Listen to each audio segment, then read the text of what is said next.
Bonjour à tous. Alors, nous voilà de retour. Bon, il y a une mouche qui veut se joindre à nous. Nous voilà de retour pour une nouvelle vidéo. Aujourd'hui, on va parler encore de la justice selon Dieu. Alors, on va demander au Seigneur de bénir avant. Père, on veut te remercier qu'on peut regarder tes paroles. On prie que tu nous instruises, que tu nous aides à vraiment te reconnaître et reconnaître comment tu veux aimer et bénir. Aide-nous, Père, qu'on puisse être édifiés, être aidés. Aide-moi donc à être simple et clair pour que les gens puissent être aidés. Aide les gens à bien recevoir, à bien comprendre. Ouvre les yeux, la compréhension des gens pour qu'ils puissent être aidés concernant la foi, le pardon, être juste, être reçu par toi, ton plan pour nous. Par le nom de Jésus-Christ, nous demandons tout ceci et pour ta gloire. Amen. Amen.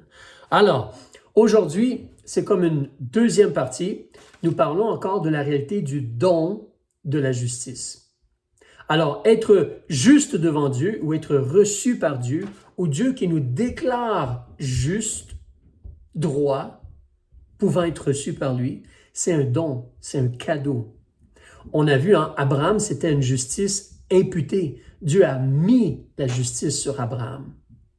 Et donc, on va regarder ensemble, on continue dans l'Épître aux Romains. Cette fois-ci, viens avec moi au chapitre 9, s'il te plaît. Chapitre 9 à la page 223 dans le Nouveau Testament. Chapitre 9. On va parler pour débuter du danger de ne pas se soumettre à la justice de Dieu. Et ici, quand on parle de la justice de Dieu, tu sais, des fois, les gens pensent « Ah, je fais ce qui est bien, donc je suis juste. » Et on parle ici d'autre chose. On parle d'être reçu par Dieu. Que Dieu dise « Toi, tu es juste, tu peux entrer dans ma maison. » Être justifié devant Dieu. Alors, il y a un danger de ne pas se soumettre à ce que Dieu déclare, ce que Dieu demande. En réalité, les religions, des fois, font cela. Ils vont établir des lois, des commandements, une façon de vivre, et les gens pensent qu'en faisant ces choses-là, Dieu doit les recevoir. Mais en réalité, la justice, c'est un don de Dieu, et nous devons nous soumettre à ce que Dieu déclare. On va regarder ensemble, il y a des gens qui ont malheureusement eu un problème ici, la nation d'Israël. Alors, mais Romains chapitre 9, si tu regardes avec moi, au verset 30, s'il te plaît. Alors, au verset 30, excuse-moi un instant. Alors, le papier m'a glissé des mains. Romains chapitre 9, on va débuter au verset 30. Que dirons-nous donc?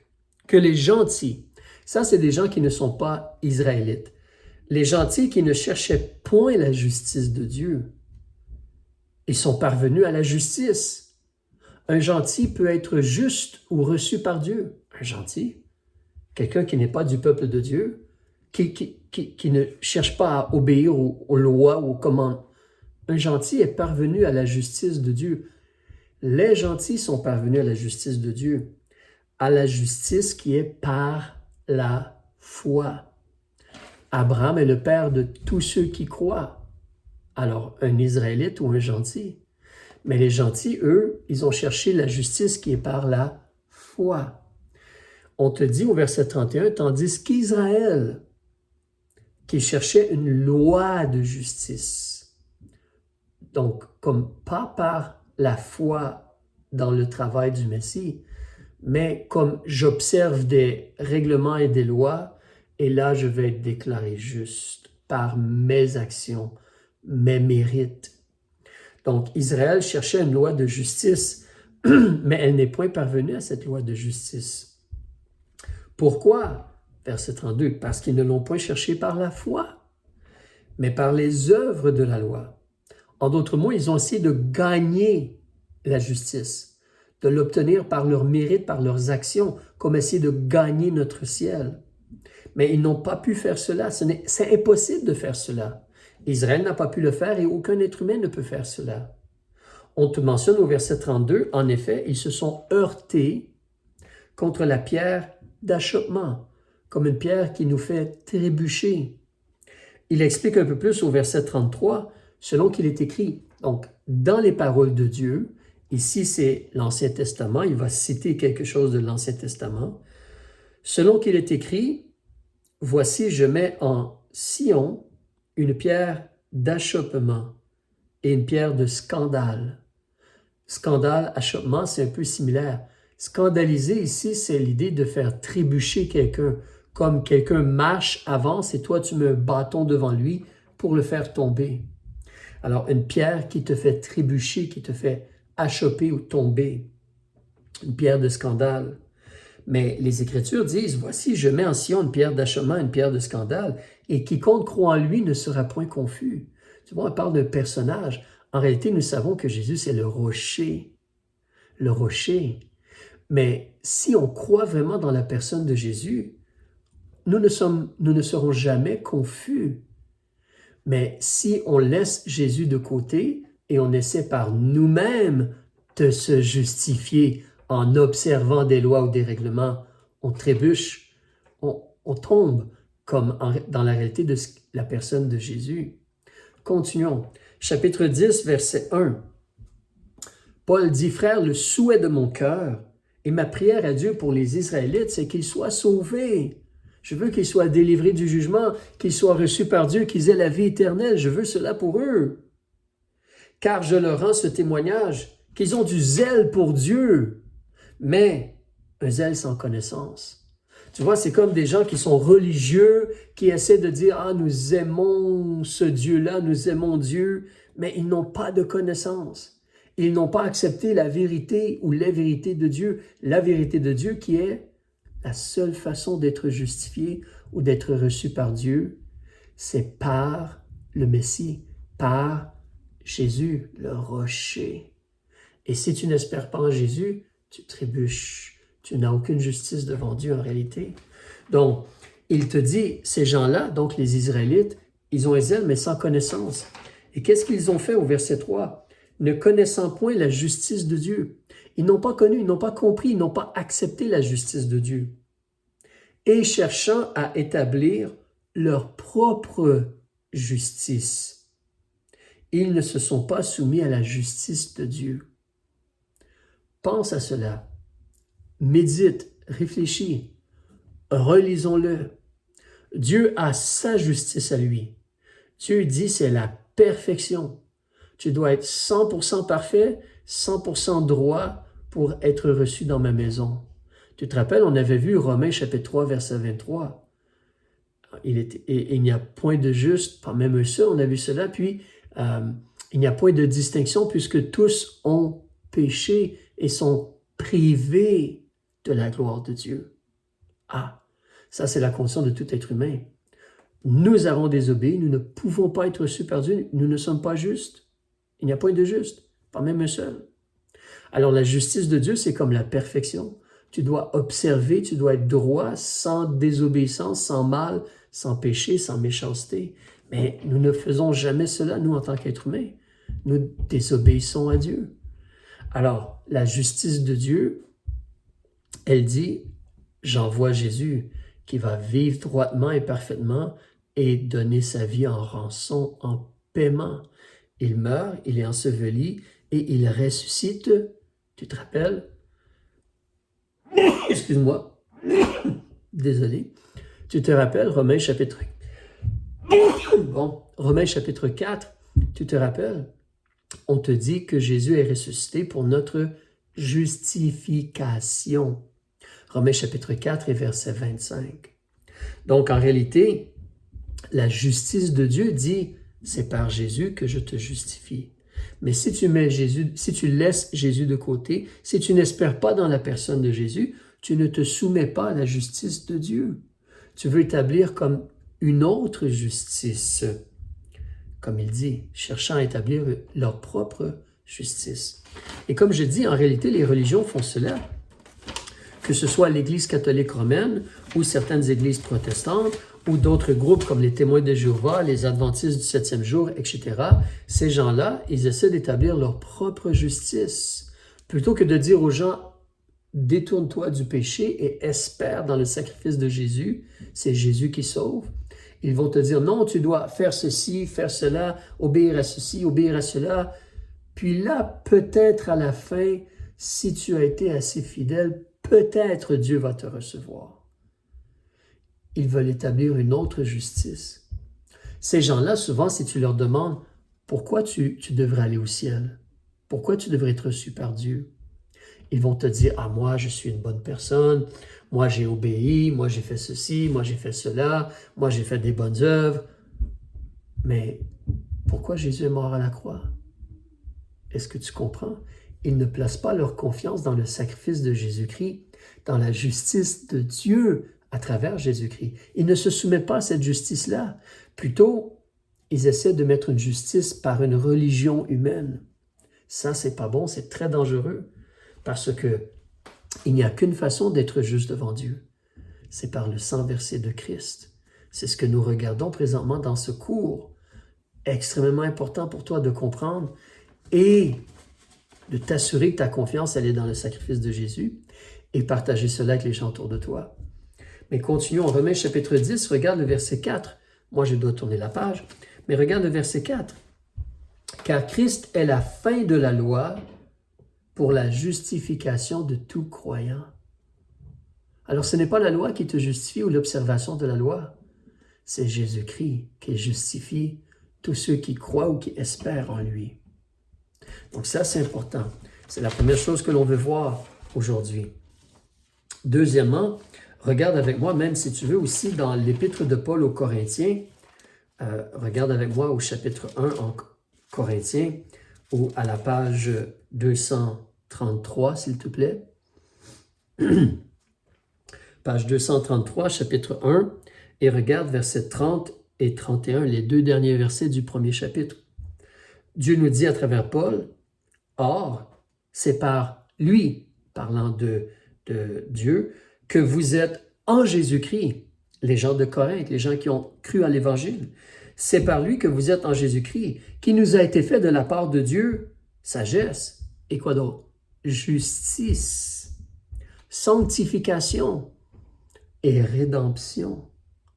Rédemption veut dire comme racheter. Jésus a payé.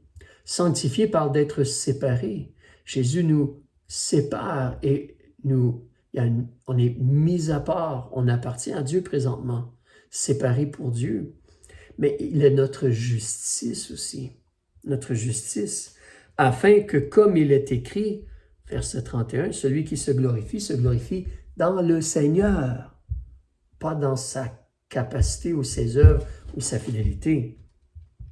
On veut aussi faire la différence entre la justice qui vient de la loi et celle qui vient de la foi. Revenons donc dans Romains au chapitre 10, s'il te plaît.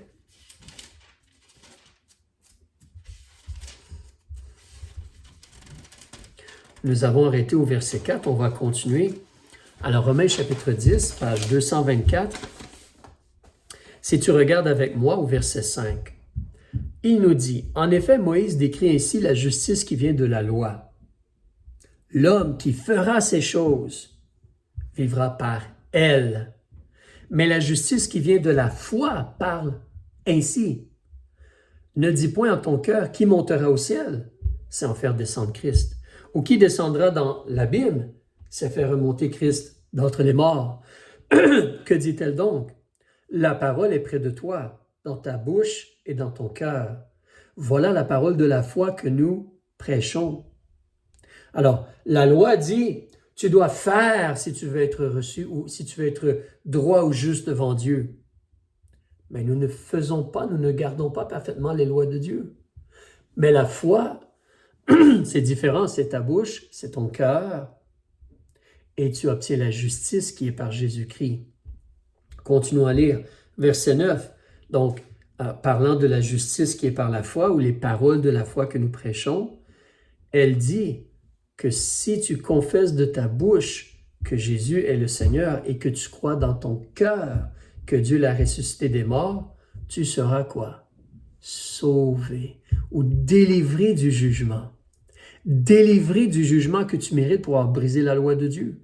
Délivré du feu éternel, de la colère de Dieu.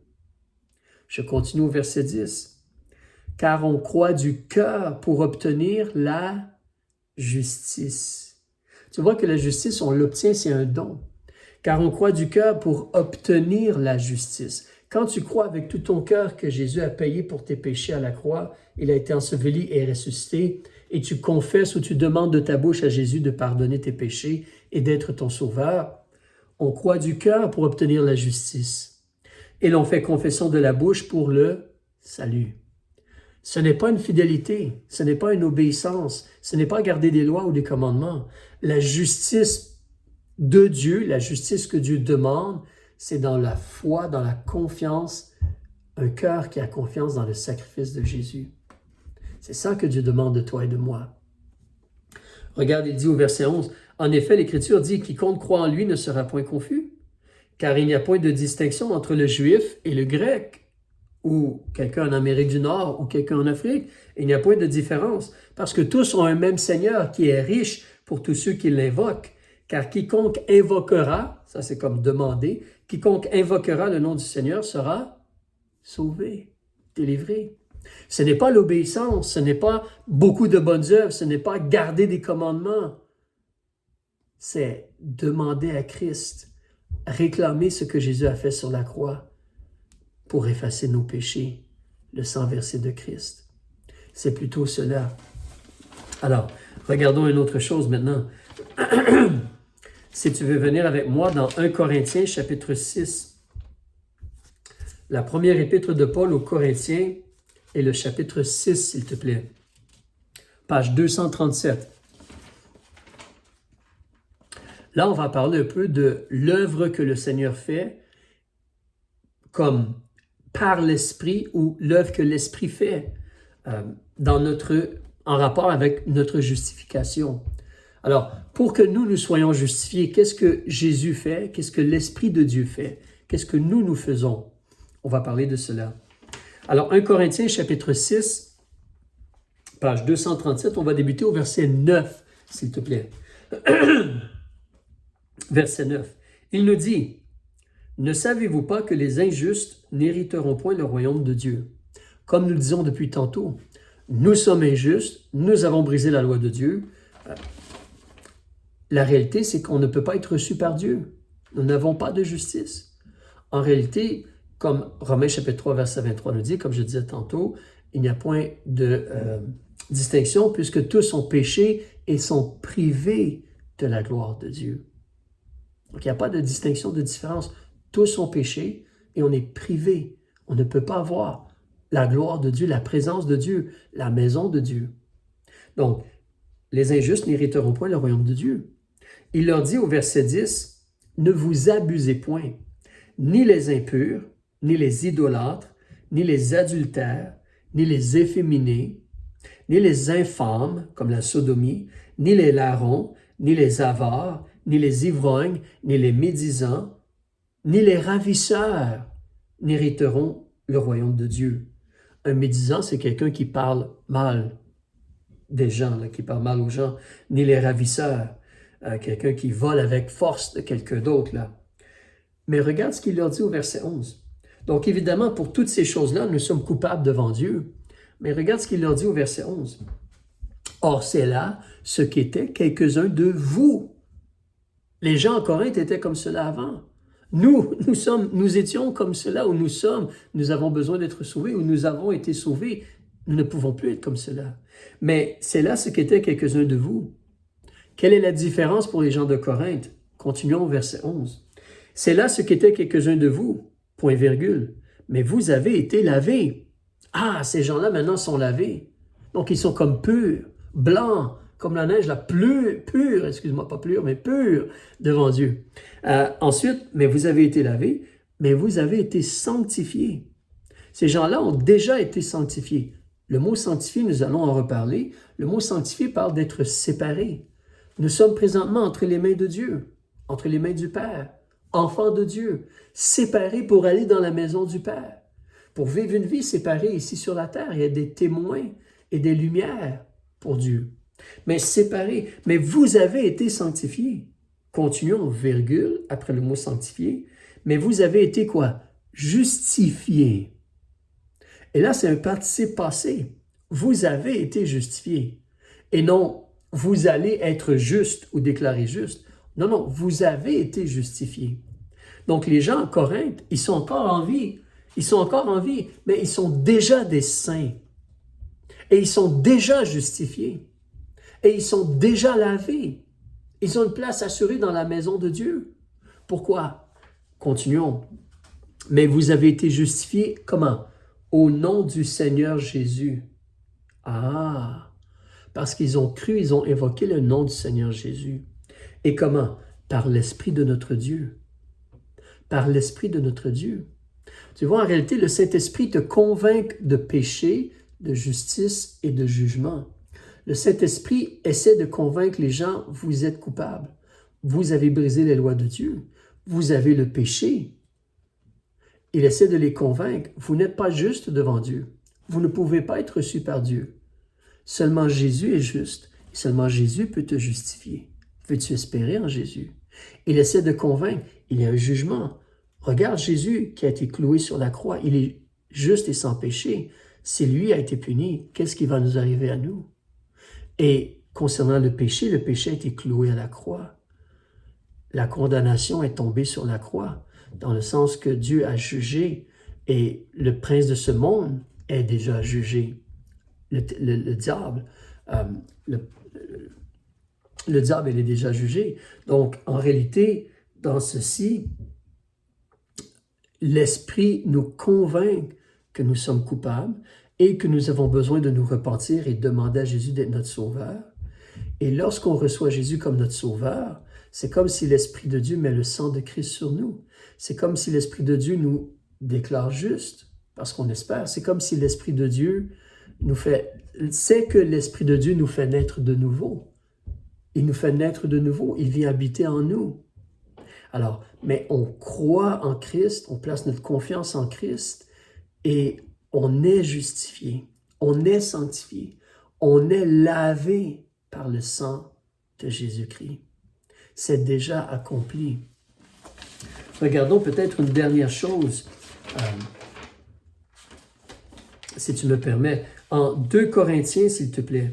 2 Corinthiens au chapitre 5. 2 Corinthiens, chapitre 5.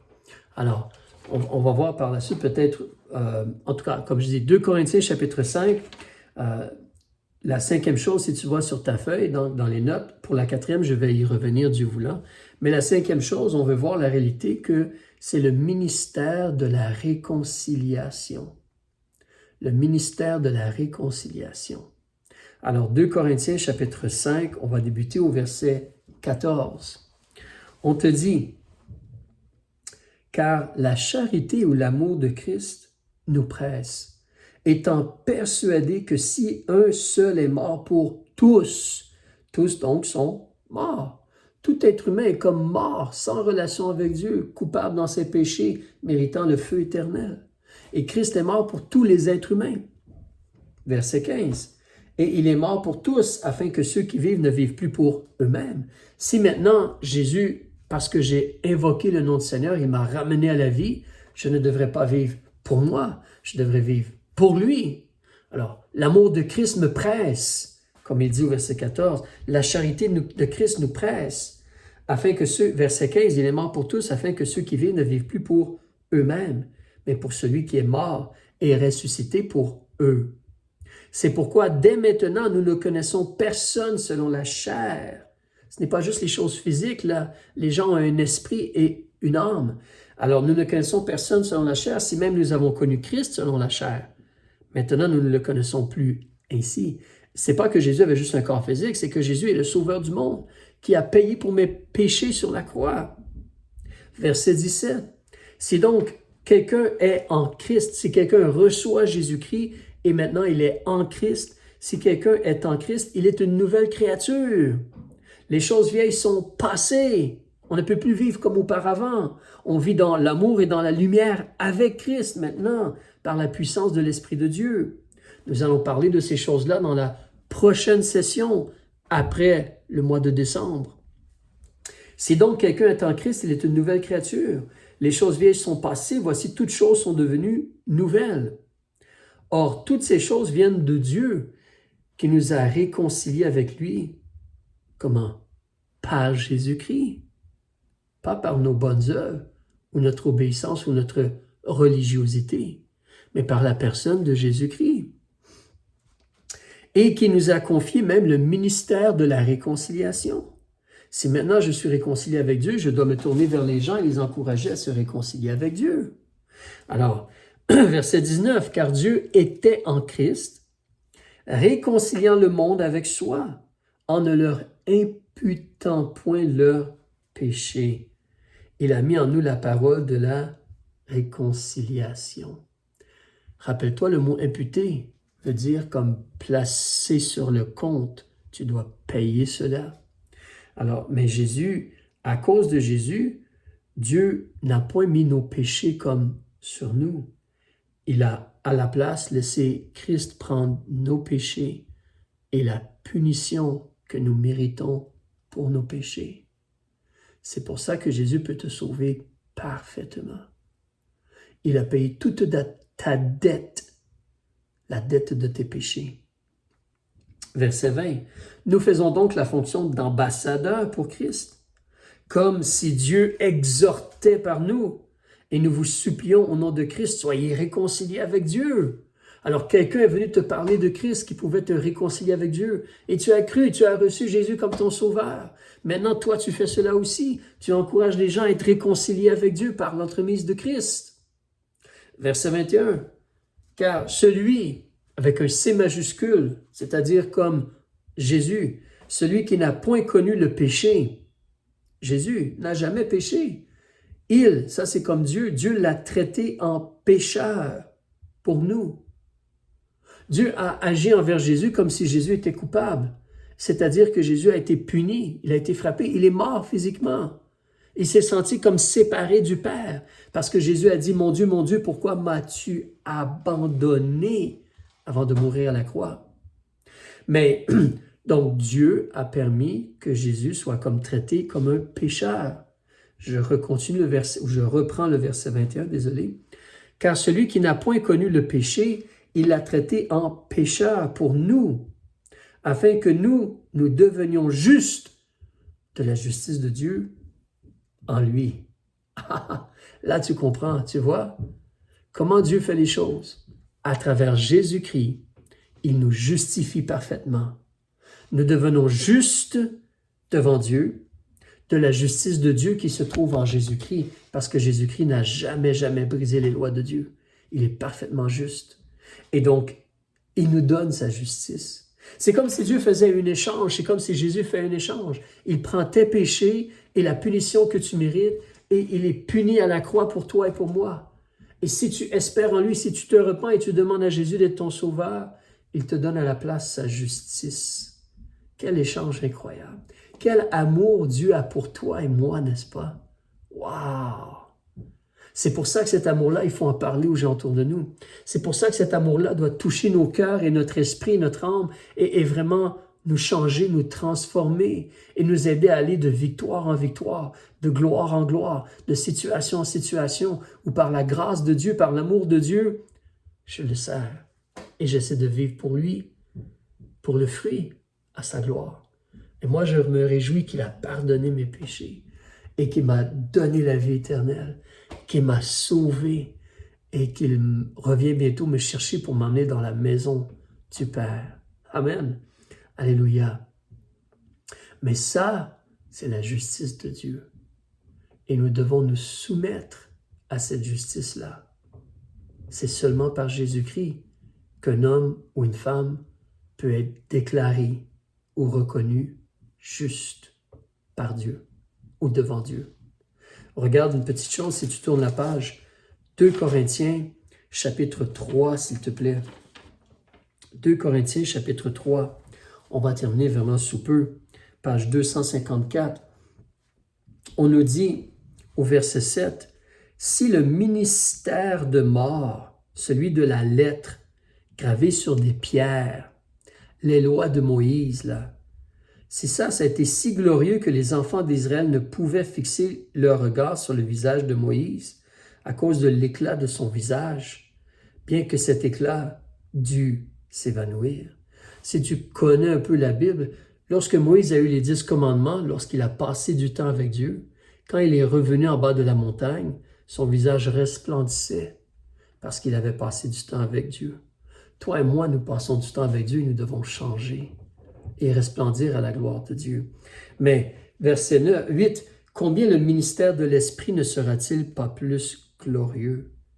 Car si le ministère de condamnation, la loi nous condamne, a été glorieux, le ministère de la justice abonde bien plus en gloire. » Et en effet, ce premier ministère qui a été glorieux ne l'a point été à cause de la gloire surabondante du second. Car si ce qui devait prendre fin a été glorieux, ce qui est permanent est beaucoup plus glorieux. Nous n'avons pas les 10 commandements dans ce sens-là, ou l'Ancien Testament, ou cette ancienne alliance-là, cet ancien ministère. Nous avons le ministère de la réconciliation, le ministère de la justice par le sang versé de Christ. C'est ce que nous avons. C'est ce que nous partageons.